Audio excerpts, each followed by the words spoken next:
Good evening, members of the Fourth Estate. Good evening, colleagues who are here.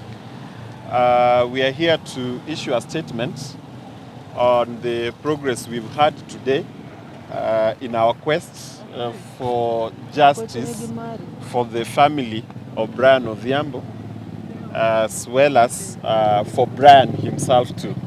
Now, we had indicated that on Friday, actually on Thursday, we had received a report from an informer, and we had gotten in touch with the DCI Nakuru East Sub-County, and we wanted to get to the park, that is L.Nakuru National Park, because the informer had indicated that he was aware that there were shallow graves at the park. We believe that this was a good lead, at least in the investigations. I would also wish to remind you that the court did give the DCI a period within which to conclude the investigations, and the emergence of an informer then meant that we would have a headway in this case. And so on Friday, when we expected to go to the park, actually on Thursday first, we were told, no, you can't access the park because we need an approval from a higher office. Of course, we waited for that approval. On Friday, it did not come. We had to protest. You recall, I remember I had an interview with your colleague from, that should be TV47, and I did explain what we would do or what we were doing then to fast track this process. You'd recall that I did write to the ODPP requiring an urgent action in that regard. We received a call over the weekend, precisely on Sunday, asking us to make the informer available, as well as the family of the victim, that is Brian Odhiambo, so that we can then visit the park. That would not have been possible yesterday because most of us were not within town, and so we scheduled the exercise for today, and that is what we've been doing since morning. Now, to give an update, when we visited the park, you'd recall that there has been, in our view, concerted efforts to frustrate the entire exercise of an investigation into the, now what we understand to be the forced disappearance of Brian Odhiambo. When we got to the park today, of course, there were intense, checks. They had to even, ask that we only a few of us get into the park. Of course, they said they had their reasons to do that. But then at around 12, I believe, we managed to get down into the park. We visited two sites. One was close to, I think that should be the Baboon Cliff, and the other just adjacent to the Baboon Cliff. Now, peculiar things that we did observe at Baboon Cliff, there was something that would look like a shallow grave. Of course, for us, we did help the DCI. Those of us who were there, we helped the DCI secure the place. Although there were also a few efforts here and there to try mislead us and mislead all of us, I must say this. But we managed to secure the place. Of course, we did some digging, and we didn't find the body. We didn't find a body there, but the investigators took samples of soil from that place.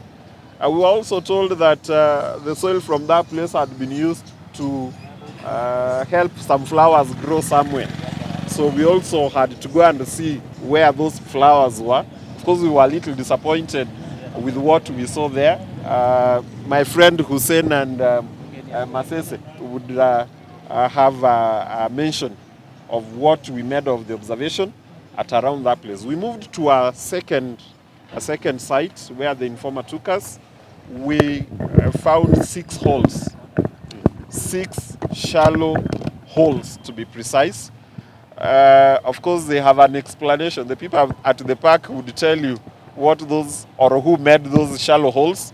But also, we dug up some. We especially where the informer did tell us was the site where he was told Brian had been buried. We didn't find a body there, but that the DCI officers also took the soil samples, they said for forensics and for purposes of ascertaining whether there was a body in that place that had been buried. I may also need to inform you that as we were going to that place, at first we had a foul smell come from some adjacent place. I must mention that. But on going back again, I think we lost the sight of where the smell was coming from. We didn't make much headway with that. Importantly to note, and we did bring this to the attention of the DCI officers, that at the first site, and indeed around that area where Baboon Cliff is, we noted that there are CCTV cameras. Our position is that those images from those cameras must be reviewed, because we were informed that the soil from the first, what we would now call a grave site, was taken from that place around 2 days ago. And we believe then that there must have been some activity around there that was captured on those cameras. Now, much of what happened today, what do we make of it?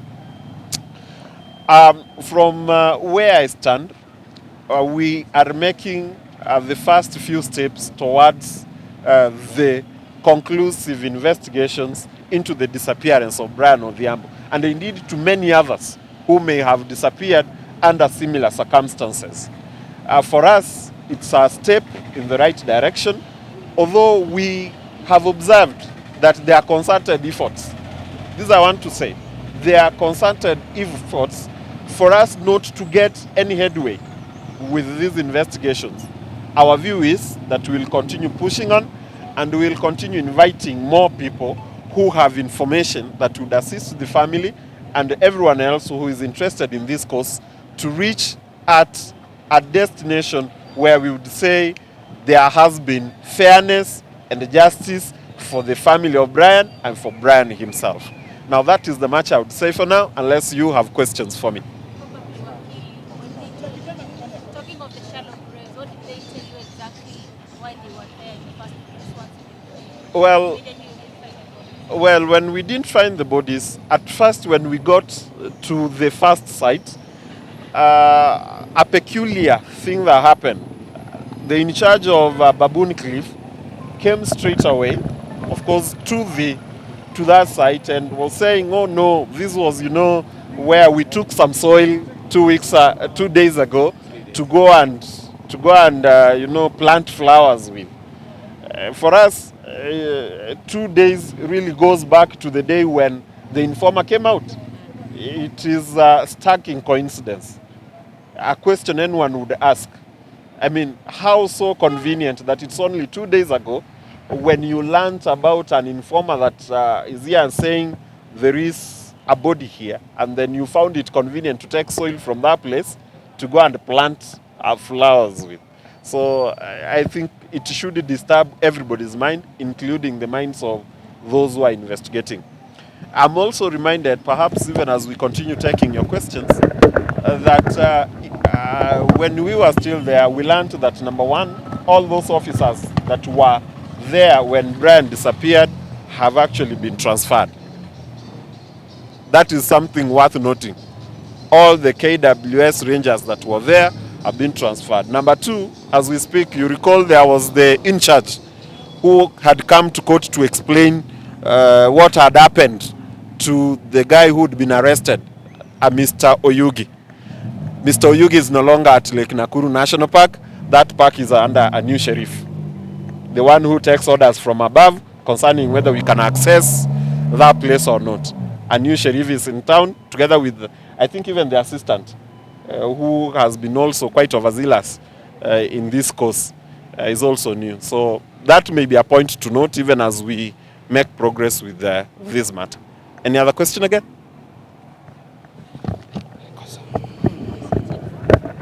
Sorry? I would also, before I leave, perhaps our colleagues from the civil society and Mama Brian and the wife may need to make a statement or two then we call it